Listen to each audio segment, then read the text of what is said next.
Y esa parte el fabricante no la presenta como una posibilidad para esa bomba. Si no estuviera aquí, el fabricante no va a dejar de poner puntos que su bomba puede suplir sin ningún inconveniente. ¿Okay? Nuevamente, este punto está sobre una curva de potencia. Este punto está sobre una curva de eficiencia. Pero esos puntos no existen para ninguna de estas tres bombas. Entonces, ¿cómo utilizo yo esa información?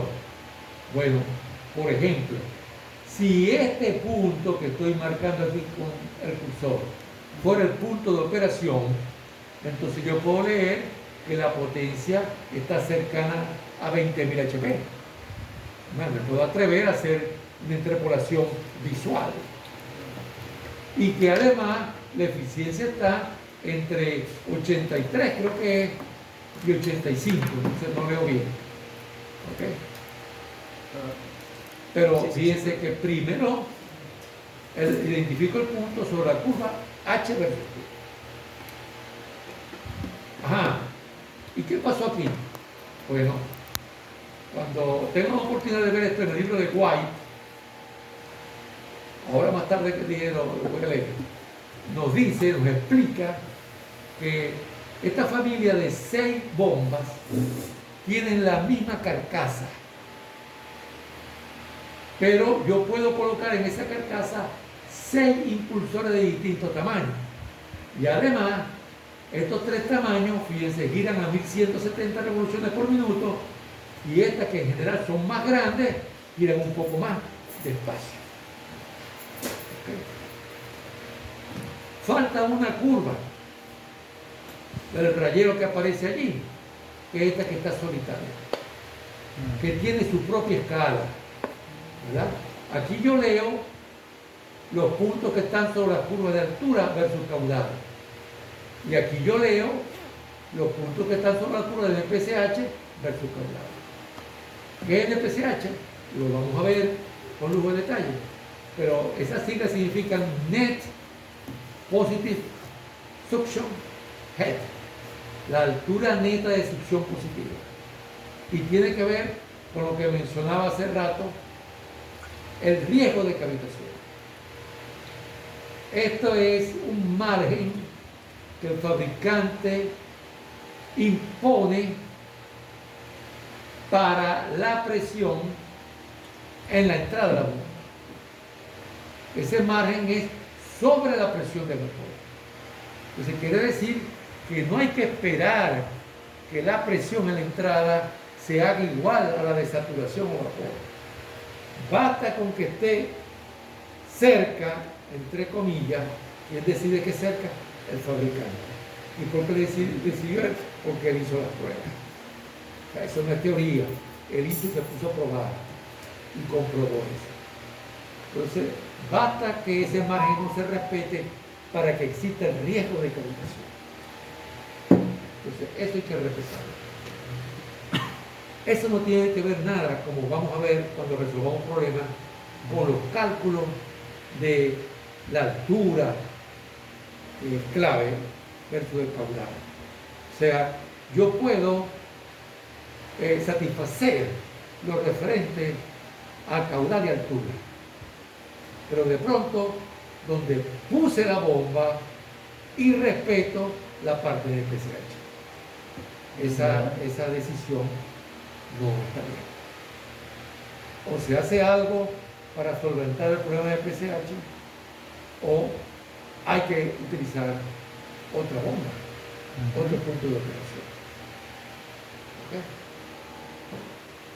Sobre esta bomba, yo lo destaqué la vez pasada, lo recuerdo claramente, hay que llamar la atención que son caudales espantosamente altos.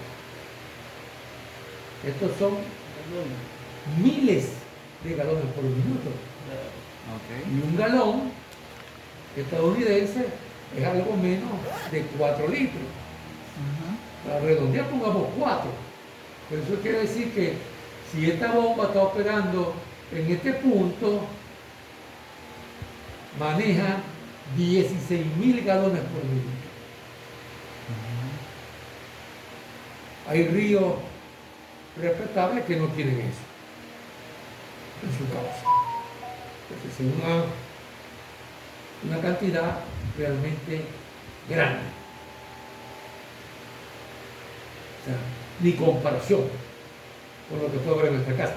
Y eso lo podemos ver por los caballajes. Fíjense ustedes, las isolíneas de HP, la más bajita, 1500 de HP. Si nos regalaran un motorcito de HP, yo creo que con eso lo vendemos y vivimos como un año. Ok.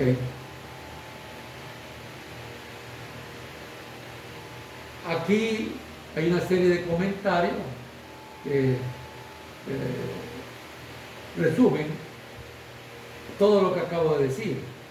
Entonces yo les sugiero que lo lean, pero bastante bien. Me gustaría resaltar este que está acá. Note que los valores resultantes son válidos solamente para las condiciones de esa curva. Diseño y modelo de bomba, velocidad de giro de la bomba, diámetro de impulsor y fluido. Típicamente agua. O sea, ¿qué quiere decir? Que yo no puedo utilizar esa curva para cualquier bomba. No existen curvas universales de bomba. Y cambian el fluido. Si cambia el fluido, cambia la viscosidad.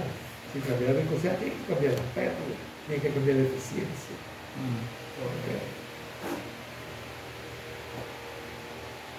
Y aquí hay otro. Note que puntos que no yacen sobre una curva HB versus Q no son puntos válidos de operación.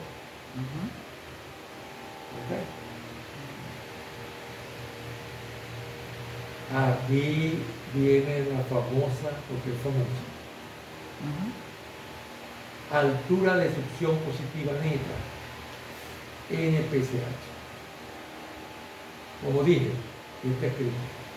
Margen de la presión, no dije esto, presión de estancamiento en la entrada a la bomba, por encima de la presión de vapor. O sea que yo tomo la presión en este punto y veo cuán por encima de la presión de vapor está. El fabricante me da lo que se llama el NPCH requerido por la bomba. Les recuerdo que la presión de estancamiento es la suma de la presión estática, hidrodinámica o termodinámica y la altura dinámica, que es el equivalente a la velocidad. Y que es la presión que se alcanzaría si un chorro se desacelera isentrópicamente hasta el reposo absoluto. Es bueno entender esto. Yo tengo una corriente de aire como la que está saliendo de ese ventilador y cualquier punto de esa corriente tiene su presión de estancamiento. Pero ¿cómo va a ser si yo lo veo que se está moviendo?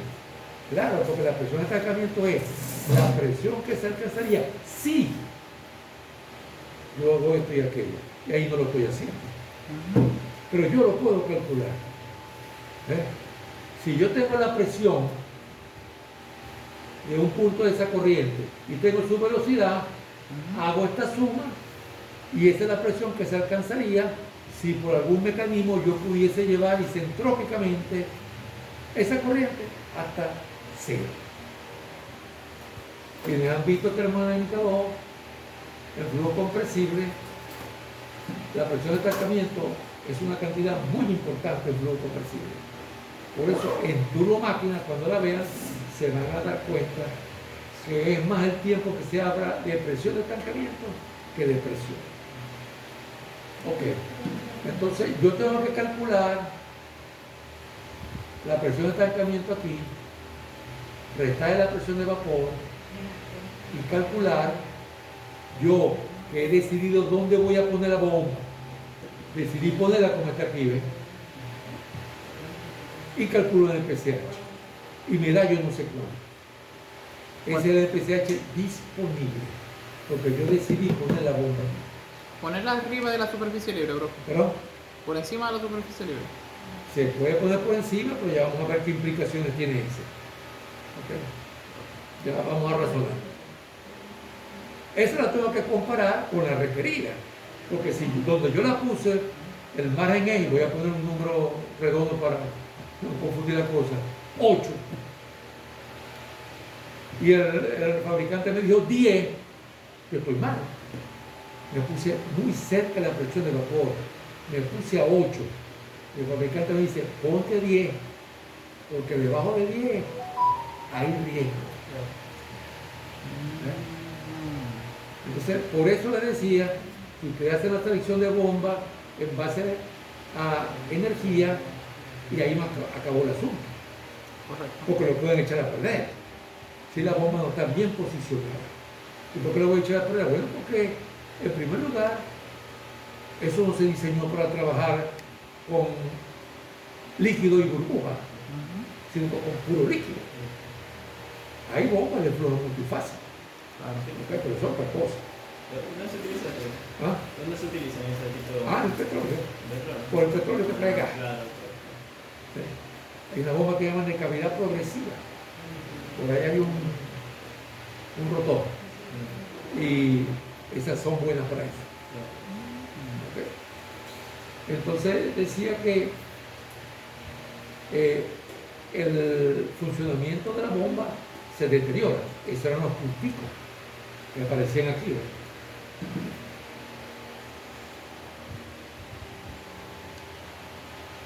Aquí está, ¿ves?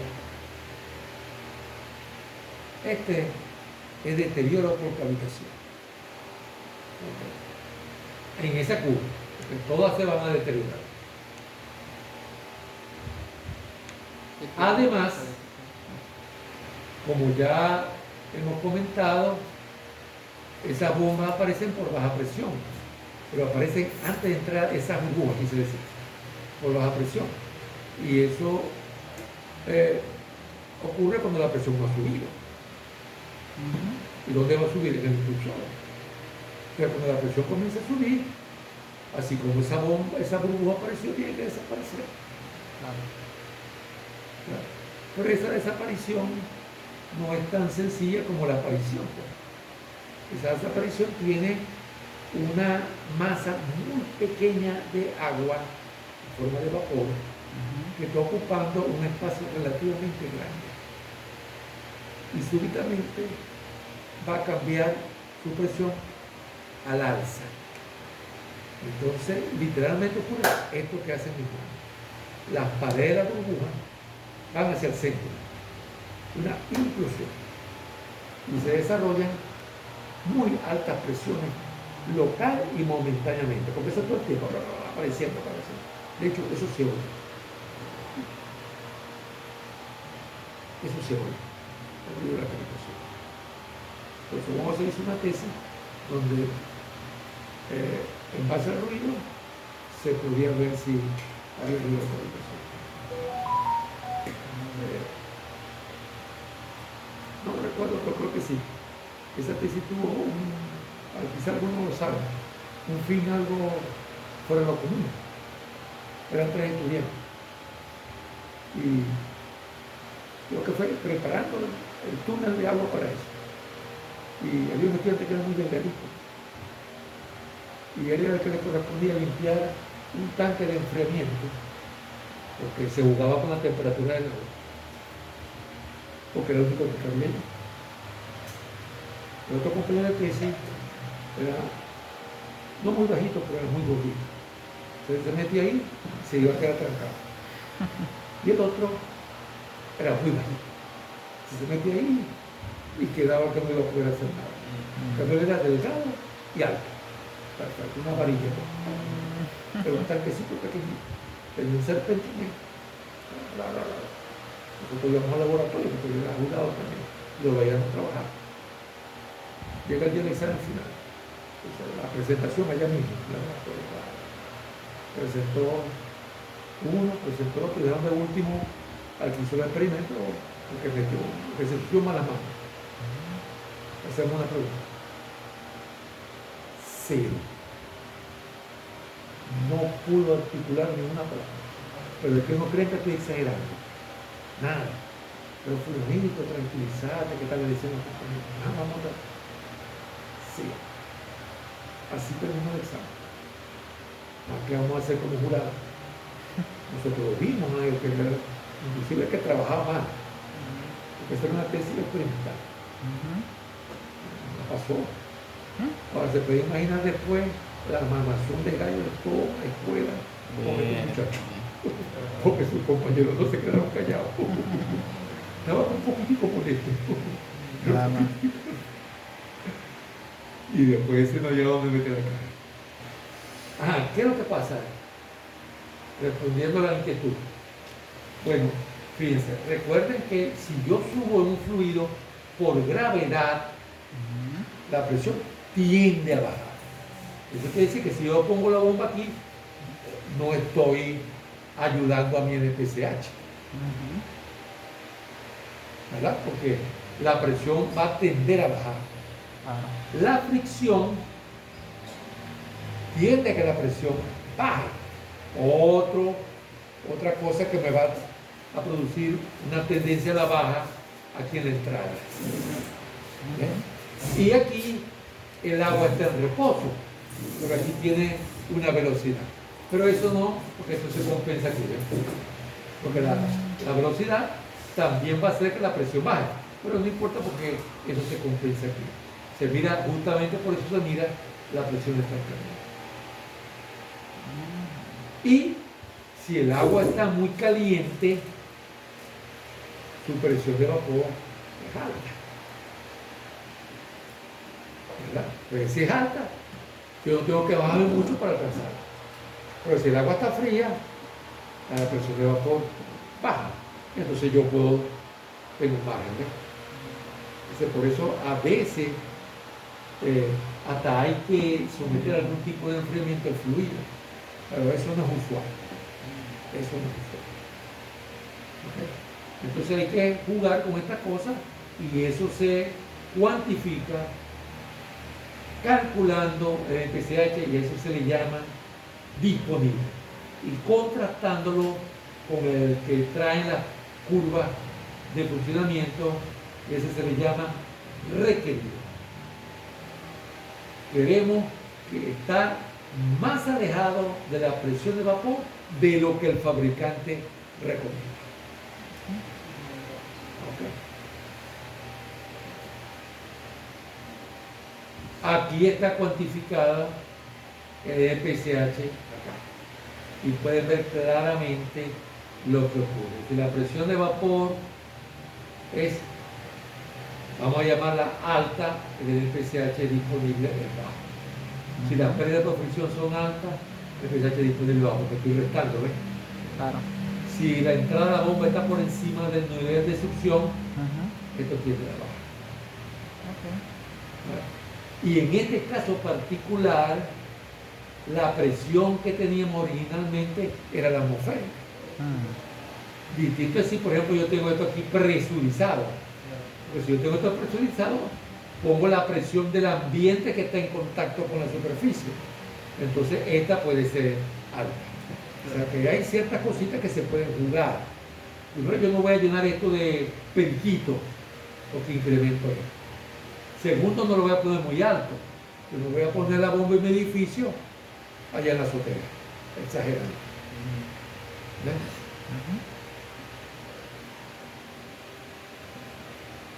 Ok, entonces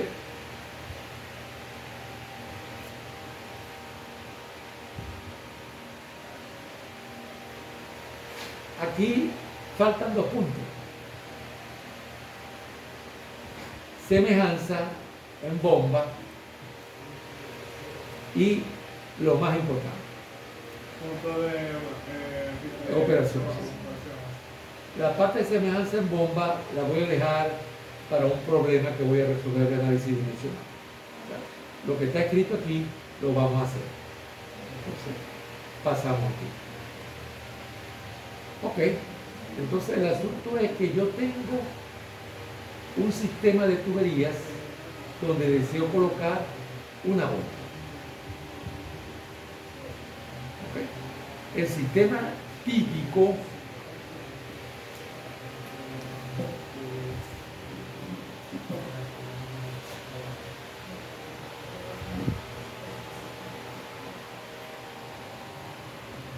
que es este.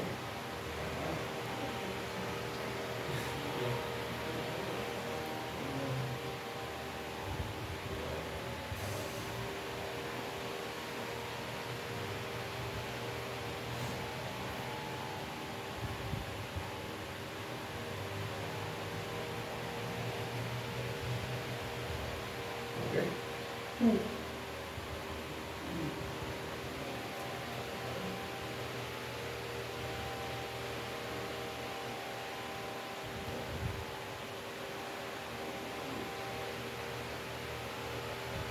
Pero aquí puede estar presurizado, Ujú. aquí puede estar presurizado, aquí puede entrar por arriba, aquí puede entrar por el fondo. Mm. ¿Ok? O sea, tiene sus variantes, pero ese es el sistema típico. Entonces yo me pregunto si yo conozco todas esas tuberías y todos esos niveles y coloco una bomba en particular, ¿qué va a pasar? ¿Qué caudal voy a obtener?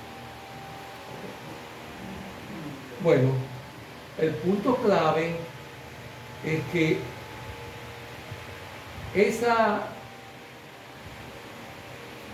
energía o altura que la bomba proporciona, quien la va a recibir es el agua que circula por el sistema de tubería.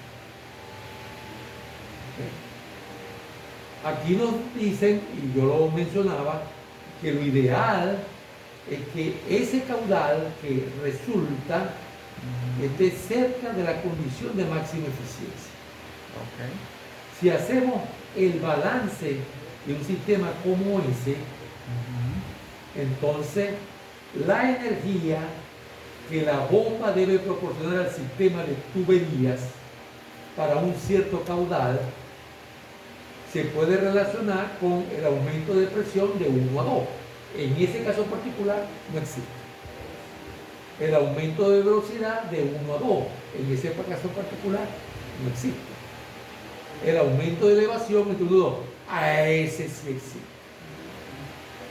Y las pérdidas por la tubería y los accesorios que hay en las mismas. Ese también existe. Fíjense, allí, y no me canso de decirlo, sin el ánimo de poner muchos accesorios, tenemos una entrada que se proyecta al interior del tanque, una salida que también se proyecta al interior del tanque. 1, 2 codos, obvio. Pero si esto es una bomba centrífuga, el eje está aquí y vimos que el agua entra para el eje. Entonces aquí hay un codo, así que uno lo ve en el dibujo. Entonces hay por lo menos 1, 2, 3 codos, una entrada, una salida y la válvula que sí puse explícitamente. Ujú. ¿Ok? Pero muchos ejercicios, Profe, ¿qué influencia tiene allí la válvula? bueno, A se la hora- válvula para controlar el flujo. Tú la cierras completamente y no fluye. Se supone que si la abro máximo, ya lo vamos a ver, obtengo el mayor caudal. Perfecto. ¿Ok? Iba a decir algo, pero se me escapó. Bueno, yo me voy a dar.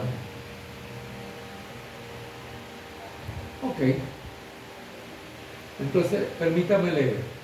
Así, la selección de una bomba para un sistema de tuberías debería resultar en una bomba cuya altura HB al caudal de diseño es igual o muy cercana a los requerimientos de altura HS del sistema de tubería. Realmente debería ser igual, ¿ok? Lo cual debería ocurrir en o cerca del punto de máxima eficiencia de la bomba seleccionada.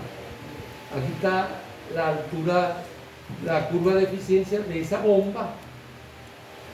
Aquí está la curva de altura de la bomba. Ujú. Y acá he dibujado esto. ¿Y cómo lo dibujé?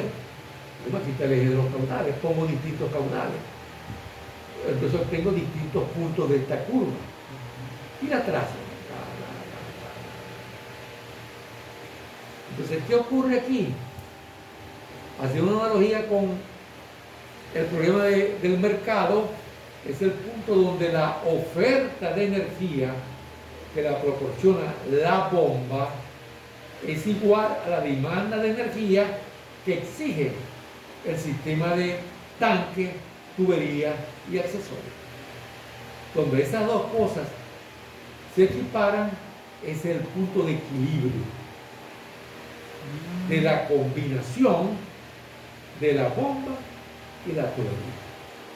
Fíjense ustedes, si es un punto de equilibrio, que si hay alguna perturbación, esto es para flujo permanente, si hay alguna perturbación y el caudal por algún motivo creciera, entonces la bomba para ese caudal mayor opera, por ejemplo, en este punto que estoy marcando. Pero el sistema para ese caudal mayor pide esto que está aquí. ¿Qué va a significar eso? Que la bomba no es capaz de darle energía suficiente al sistema para mantener este caudal. Y este punto regresa aquí. O sea, que eso es lo que se llama equilibrio estable. Eso es equivalente a esto.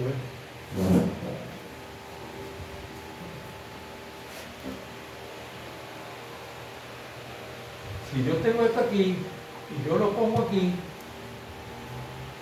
él va a regresar al fondo. Ese equilibrio estable. Distinto es esto.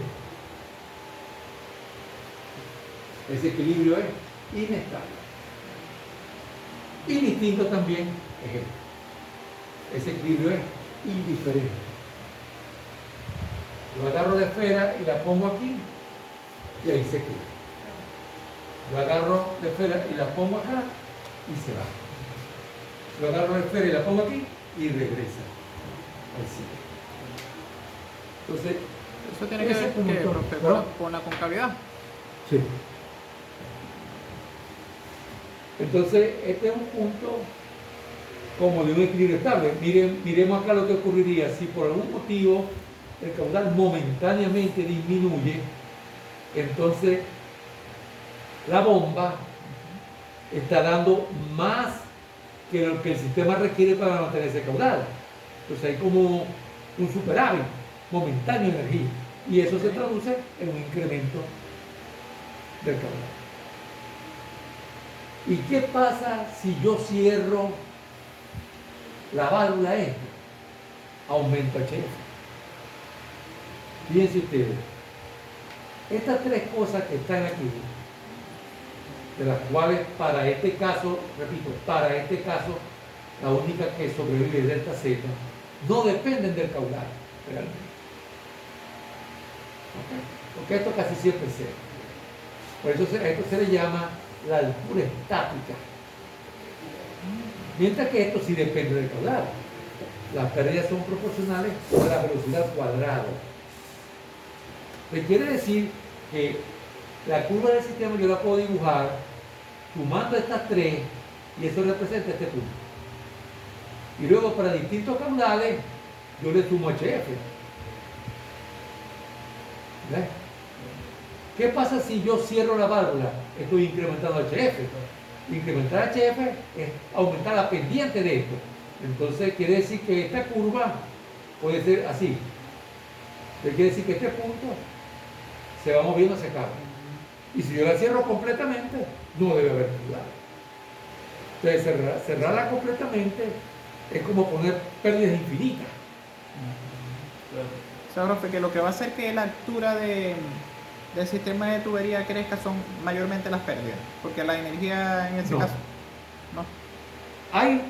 Hay sistemas de mucha fricción, Okay. ¿ok? Donde sería cierto eso, pero usualmente el componente más importante es la elevación. Usualmente, o sea, la altura estática. ¿Ok?